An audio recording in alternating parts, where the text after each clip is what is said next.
உயிர்களும் இன்புற்று வாழ்க. சாதாரண மனிதர் முதல் சாதனை மனிதர் வரை சோதனை என்ற சொல்லை சந்திக்காதவர்கள் யாரும் இல்லை. மகான்கள் கூட இதற்கு விதிவிலக்கல்ல. வாடிய பயிரை கண்டு வாடிய வள்ளலாரின் வாழ்விலும் இது போன்று நிகழ்ந்ததுண்டு.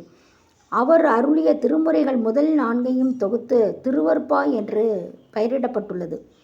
சிதம்பரத்திலும் சென்னையிலும் சைவ பாடசாலைகள் பல நிறுவி இலக்கண புலமையில் பெயர் பெற்றவர் யாழ்ப்பாணத்தை சேர்ந்த ஆறுமுக நாவலர். அவர் வள்ளலாரின் திருவருட்பாவில் உள்ள கருத்துக்களை ஏற்க மறுத்தார். அதை எதிர்த்து அருட்பா மறுப்பு என்ற நூலை வெளியிட்டார்.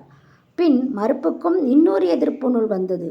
இந்த போட்டியை முடிவுக்கு கொண்டு வர எண்ணி ஆறுமுக நாவலர் வள்ளலார் மீது வழக்கு தொடர்ந்தார்.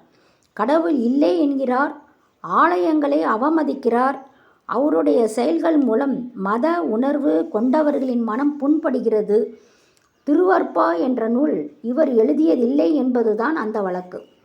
கடலூரில் உள்ள மஞ்சக்குப்பம் நீதிமன்றத்தில் வழக்கு வந்தது. அன்றைய தினம் மன்ற வளாகத்தில் வள்ளலாரின் சீடர்கள் பலரும், உள்ளே வாதி ஆறுமுக நாவலார், வழக்கறிஞர்கள், நீதிபதி அனைவரும் அமர்ந்திருந்தனர். ஊழியரால் ராமலிங்கம் என்று அழைக்கப்பட்டார். பெரும் ஜோதியை போன்ற பிரகாசத்துடன் உள்ளே பிரவேசித்தார் வள்ளல் பெருமான். அந்த நிமிடம் நீதிமன்றமே எழுந்து நின்றது.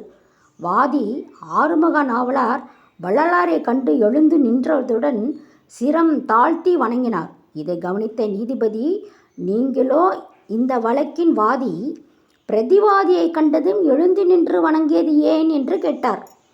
அது என்னையும் அறியாமல் நிகழ்ந்தது என்றார் ஆறுமுக நாவலர். ராமலிங்கர் கடவுள் மறுப்பாளர் என்பது வழக்கு. நீங்களே எழுந்து வணங்கியதால் இவர் இறைத்தன்மை உடையவர் என்றுதானே அர்த்தம் என்று நீதிபதி கேட்டார்.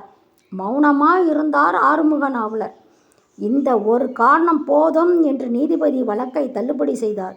பின்னர் ஆறுமுகனார் வள்ளலாரிடம் நடந்த தவறுக்காக மன்னிப்பு கோரினார். திருச்சிற்றம்பலம்.